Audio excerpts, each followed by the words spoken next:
Tonight, we open the show by a famous quote by Mr. Cyrus Rogers, one of our famous sports journalists here. And he goes on to say, sports is special. The Boks lose and you feel down. But Argentina beat the All Blacks and suddenly you feel much better. That is Cyrus Rogers, one of our analysts here on Off the Pitch, and just talking about how in sports, you win some, you lose some, but sometimes your rivals do the job for you. But I'm not alone in studio. Tiyani, welcome Abasas back with us. How you doing, my brother? No, very well, brother. Good to be back. It was a good sporting weekend. I mean, we saw Napoli beating Inter on Friday. I mean, good, unfortunately for the Springboks, not happening, but a lot still to discuss. Yeah, for the Springboks, very sad, obviously. The last thing you want to do is to lose, especially when you lose to your rivals, your real rivals, losing 25-17, right? Yeah. Just not good enough. And the World Cup coming, it's a bit of a problem. But New Zealand as well. I mean, a lot of people say this is not the same side that they used to be. That fear factor. I mean, they're doing the haka at the beginning of the game, but I don't know if a lot of people are afraid. I mean, they're losing week in and week out. When you talk about the haka, I saw it on social media. A few days ago, the one from the 70s. Yes, the aggressive one. No, it was a joke. Okay. You wouldn't believe it. I was like, oh, this is where it started. Wow. So maybe in terms of their rugby at the moment, they've gone back to their haka back in the 70s. It was just so outstanding to you. 100%. Very funny. But we have to bounce back as quick as we can. The last thing you want to lose is to go into a tournament, and even New Zealand as well. They'll be thinking, I hope it's just not a trick, from them to say let's just maybe play easy. And then come the World Cup, they always shine. But that's what I expect. But the Boks as well will always be there in the mind. That's why we've won the World Cup in the past. 100%. But let's have a listen, Tiyani. King Curtis Umalo gave us a little bit of a post-match analysis with regards to the defeat against the All Blacks. Take a listen. Hi everyone, Malu in studio. Hope you guys are good day. What a day of rugby. The gods of rugby totally told us something else today. The powerhouses can be chased down and be dropped into something else. As we watched the Springboks this morning, it was just something else that nobody predicted it. We watched the New Zealand game, something totally different. If you're gonna dominate in this space of rugby, you gotta dominate and take the points. Which is the first game South Africa came, they dominated when they needed to, but again, that was just the last 10 minutes of the game. If you look at the way they started slow. We were not sure exactly who's doing what. It looks like totally the third side of the Springboks. It goes again, we have been crying about our coaching system. But again, the main coach, which is Nima, I'm still crying of his selection. I don't still understand why we started with the squad we started. Why is Franco staying still there? Why is Dwayne still starting? Why is whoever started? So it's just, there's a lot of confusion. Even Haaland, we thought he probably will do something different this time. I don't see him coming back. And if they bring him back, we totally in a big dilemma. You gotta be able to take the ball to the gutters and run. Every time we did something like that, we scored a try, we dominated, and we actually just gained that advantage line all the time. So there's a lot of miscommunication there. Captain CCR was just quiet. Nobody actually went out there and took leadership. You look at Etzebeth, we need those ball carriers. But again, you can't be carrying a ball once or twice whenever you feel like it. It needs to be a system. Our kicking, pathetic. We should actually just stop kicking and just move the ball. Ball to hand, score tries, and just probably when we say score tries, what Mampimpi did today, that was just primary school rugby.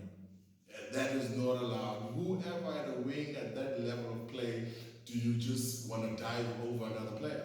He should have carried the ball here 10 minutes on his own, dive straight down, score a try, we back at it. Because that try would have actually just changed the way how it actually the Springbok ended up. Because that was a sad score to watch. Champions going to Australia. I know that we've been struggling in Australia for the past few years, but that needs to change. Second game, Argentina. I gotta give it up to them. I gotta give it up to Argentina, and I say thumbs up. New Zealand, there's a lot of need of work to be done there. On both of the squad, nobody knew exactly that Argentina will win. Words there of King Curtis Ngumalo, our resident rugby analyst. But staying with national pride, Tiyani, I mean, Banyana as well on the other side with regards to football. There's some lovely football coming up for them against Brazil. I know it's just a friendly, but tell us what's going on in those friendlies. Yeah, definitely. Two friendlies. One in Orlando, the 2nd of September, 18 o'clock, and then obviously they'll confirm the other one on September 5. But you know, I've heard that it could be Moses Mabhida. One thing you're guaranteed is that already people are saying we are going to these games. So you'll have a decent crowd for both games, especially the one in Durban. I have no doubt about it. Hopefully people come out in Soweto and support Banyana. They've done very, very well. You know, it's a good test for Banyana heading into next year's World Cup. You know, playing a team that's ranked number 9 in the world. We are ranked number 54. So you can see the difference in terms of what we are facing. So it's very, very important for Banyana to play these sort of matches. And, you know, I have to commend Safa for you know, arranging making sure you get decent friendlies like that. Otherwise, and hopefully, I mean, one or two of the ladies can be scouted and taken abroad. A lot of them are playing in top in AC Milan. I mean, we see some of the players playing in top leagues. So these are the opportunities that they have to capitalize on. I agree 100%. I mean, even Jermaine just signed for Juarez in Mexico. So our ladies are all over the place. I mean, in Italy, they're playing in Spain, in Mexico now. Go to these big leagues, you know, in terms of women's football. And test yourself against the best in the world. It's a pity that the men are not playing in France, in Germany and Portugal, like the women that you're saying. So definitely from a football point of view, the women are leading the race when it comes to just expanding their game in other continents. Absolutely, and they need the support. The thing is, women's football, you know, is not really supported, you know, but they keep showing that they could be our national pride as compared to the boys. You know, the boys still have to wake up. We have to go back to, you know, basic things like playing school football. I think we produce more players that way. We don't do it anymore, and we forget where the likes of Dr. Kumalo and Lucas Kadebe came from. 100%. You know, it was the competition at school level. By the time, you know, they're 14, 15, they've been competing week in and week out. Now, when you get out of school, you know, they head to the taverns. Brilliant stuff, Tiyani, and so true. I mean, we need to get out there and support women's football and see what's happening versus Brazil versus Banyana in a couple of days. But stay tuned for the second segment where we're touching all things local football and coming up as well, the UEFA Champions League. Stay tuned.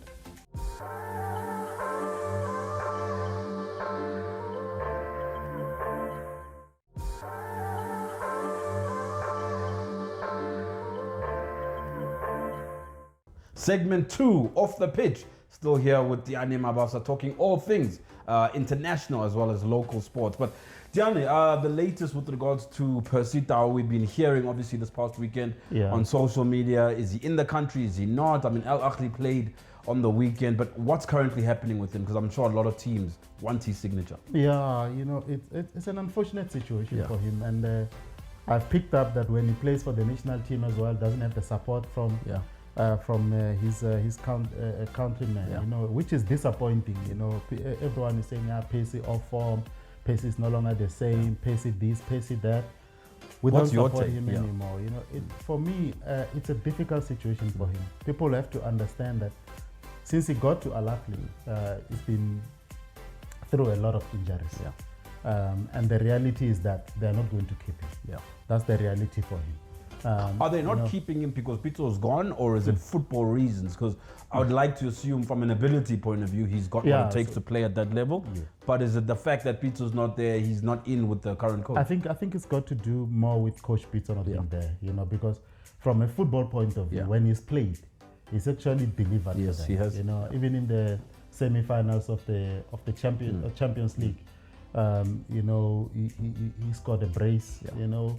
So you can't really talk down in terms of his abilities as a footballer.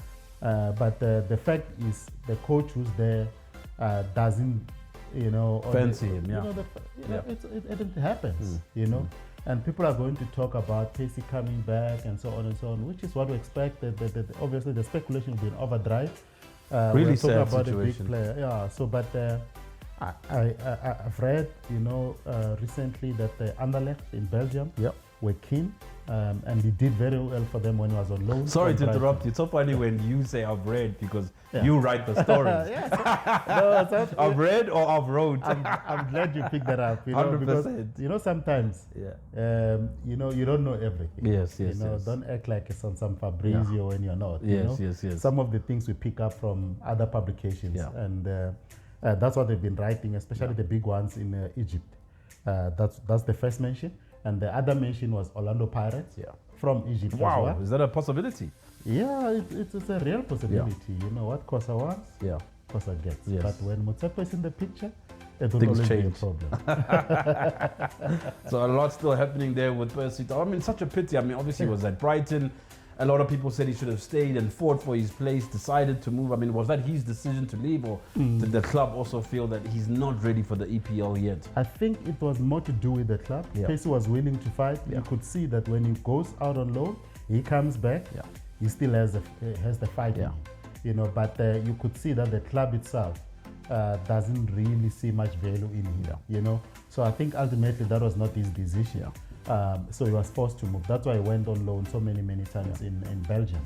But at the end of the day, he must bounce back because he remains one of our best players, and Bafana are going to need him at his best. 100%. So where he plays, it's also very important. You know, he needs to be playing on a big stage, at the highest level. The highest level. You know, I was hoping that the Al Ahly thing will work out because they'll always play in the Champions League and they'll always go find the Champions League, and that's the kind of football. If you're not playing there, then you are in Europe. 100%. Tiyani, before I get into the NFT, I mean, for maybe some of our viewers who maybe would want to know, and myself as well, what got you interested in liking football to begin with? In 1 minute, in your opinion, what was it about football that got you into the sport? I mean, did you play at one stage, or was it just a passion for the game? You know, influences. You know, from my father.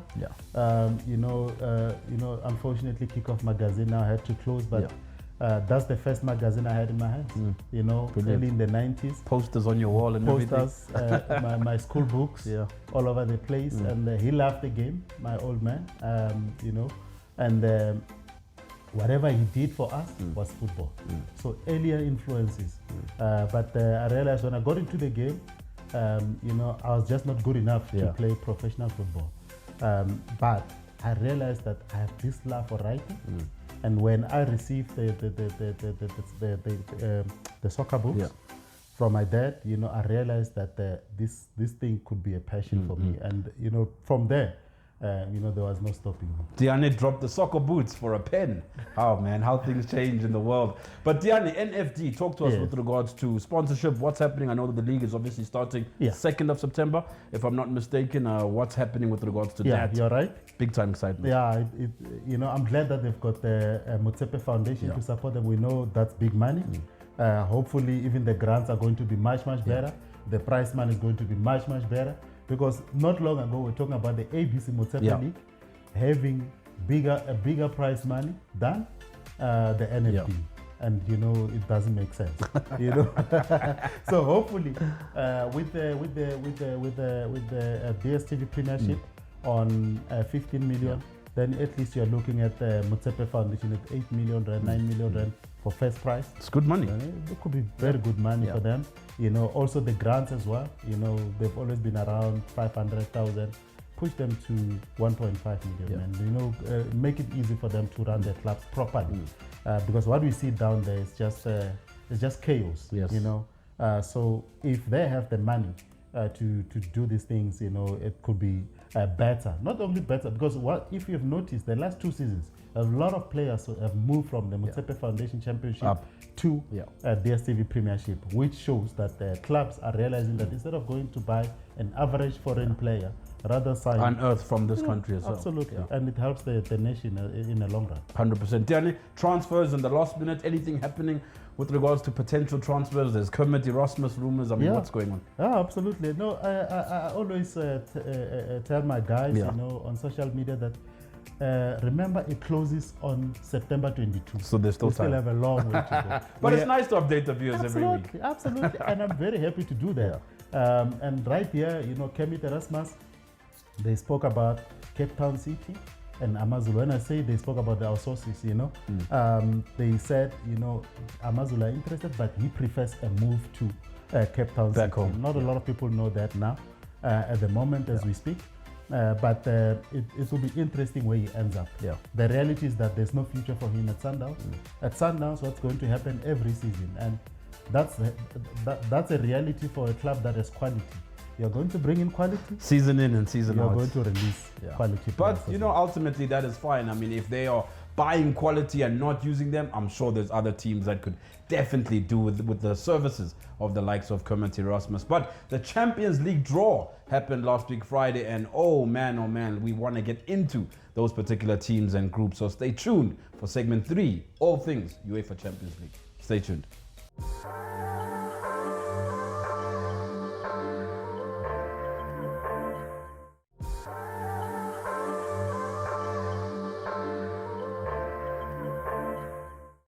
Off the pitch, segment 3, we are back. And man, oh man, so much excitement here in studio. But something funny happened on the weekend when Mamelodi Sundowns, Tiyani, I'm sure, I mean, you're a man of social media. So when they released a statement saying that they are the only team that's going to be featuring in the 2023 version of the EA Sports game FIFA. What's going on with that? I mean, Pirates are there. Chiefs have been there. They got too excited. They're not the only African team. 100%. When you still have Pirates there and Chiefs there and other clubs as well, So it got a bit of got to them, which maybe it's understandable, but it's embarrassing. It's embarrassing. So which means that the media team, they didn't do their homework. You need to check those things. If you are going to publish things like that, and then now the focus is on you getting the information wrong instead of you being part of this whole thing, then it defeats the purpose. So am I right in saying that those are the only 3 African teams there? No other teams from any other countries? People have spoken about. I've not checked Al Ahly and the like. I mean, that would be fantastic. And so on. So to say you're the only African team, that's why someone said, no, you're the only team from Pretoria. Wow. But Tiyani, let's get into it. UEFA Champions League. Let me just go through the groups here and tell me what you think of these particular groups. Any standout teams, any standout group of deaths potentially. Group A, Ajax, Liverpool, Napoli, Rangers. Tough group for me, probably one of the hottest groups. Tough there. But for me, when you get to Group C, and you'll see why I said that's the group of death. But the good thing about the teams in Group A, they score goals. Liverpool, Napoli, Rangers. Go to their leagues, they score goals all the time. So you're guaranteed goals there. But obviously, the winners will pick themselves. 100%. Let's move to Group B. Porto, Atletico Madrid, Leverkusen and Club Brugge. Tough one as well, but you're likely to see Atletico and Porto emerge from this group. Porto, the experience. They've played Champions League football for a long, long time. They won it, with our own Benny McCarthy, 100%. Which is a good thing. So obviously they've they have the backing of South Africans. Been there, done it. Group C, the one you wanted me to discuss. I mean, this is it now. Bayern, top team, plenty of stars there for them. Barcelona, Xavi, the business that he does and the brand that Barcelona is. Inter Milan, top team, obviously didn't win on the weekend, and Kletzen maybe will be the whipping boys. But your top 2 from this group, tough one. Bayern, Inter. I'm a Barcelona fan, but you don't see Barcelona getting in? No, they're weak now. Let's just be honest. They're maybe they'll get better. They need to give themselves time to recover under Xavi. But it will take time, Malo. When they play now, you can see that they're no longer the same. So it's what's been happening with the financial situation. They can sign this player, they can't register this player. It's still a lot of work there for FC Barcelona. Frankfurt, Tottenham, Sporting, and Marseille, Group D. Yeah. Interesting group as well. Tottenham scraping in last season into the top 4. Yeah, Good for them. They're stronger for the clubs that they have in the group. Yeah. They should definitely fancy their chances. Group E, AC Milan, Chelsea, nice group here. Dynamo Zagreb and Salzburg. Yeah. Interesting group. You know, the last two you mentioned, Salzburg, you know, Zagreb, obviously the whipping boys of the group. Potentially. I mean, Champions League always has one or two of these so-called whipping boys, but they sneak in and they end up qualifying. Yeah, no, absolutely. So that's what I like about the Champions League as well. Can't write anyone off. You know, you can't write anyone off. You know, I agree with you 100%. It makes it interesting. You know, this is the type of group that anyone can come out of. Yeah. You know, as much as there's always that group where, you know, it's a lot of teams that could potentially go through. Group F, Real Madrid, obviously the holders there. Leipzig, very good team out in Germany. Celtic, I'm actually sporting one of their kits here from previous seasons. And Shakhtar Donetsk, how do you see that group? You'll be biased there when I, when I talk about Celtic. You know? Yeah, but it's going to be you know, an interesting one for them. Yeah. Let's see if they can put up a fight. You know, Real Madrid, same old, you know? definitely semi-finals for you. Yeah, definitely, probably your finalist. Casemiro going, is that going to hurt them potentially? Not at all. You know, sometimes they will not even playing him anymore. You know, so when Real Madrid are going to get rid of a player, there are situations where they had to get rid of players or they had to part ways with players, and they didn't want to, like when Ronaldo left. Yes. But in this case, they take the money and run because they know his job is done. Yeah, but they have Camavinga there in the midfield. Brilliant player as a replacement. Group G, Manchester City, Seville, Dortmund, and Copenhagen. Tough group as well. Yeah, tough group. You know, Man City, you know, the bridesmaids, obviously. Are you getting married soon? I don't know. Not at all. You know, they have to show, man. Yeah, is this their season potentially for Champions League? They've won it domestically. They have to do the big one. Yeah, you can't dominate EPL, you know, and let's be honest, they've dominated. They've won a lot more titles than anybody else in the last few years. But the reality is that you're measured by what you do in the Champions League when you're in Europe. Quickly, will Pep be considered, in your opinion, a failure at City if he does not win the Champions Interesting League? question. You know, I see people discuss it all the time. Given what he has spent over the years, if he doesn't win it, then I'll say no. It's definitely a failure.